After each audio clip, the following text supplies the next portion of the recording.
Hello, I want to talk to you about choosing objects and helping your clients choose objects to put into the 4D wheel. One of the things that we have are objects to concretize abstract concepts.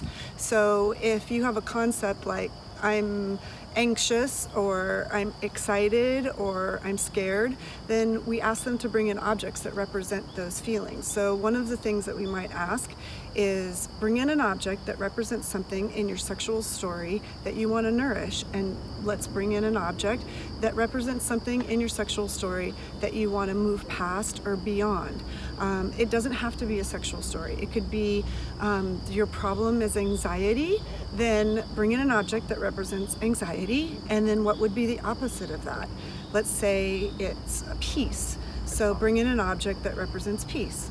And so you might have someone say, oh, I brought in 2 objects and I just found them outside as I was walking in. And this is my object that represents peace, and this is a lovely piece of pineapple sage, and it smells wonderful and it tastes good, and I want to be in that juicy place of smell and taste and in my body and sensations.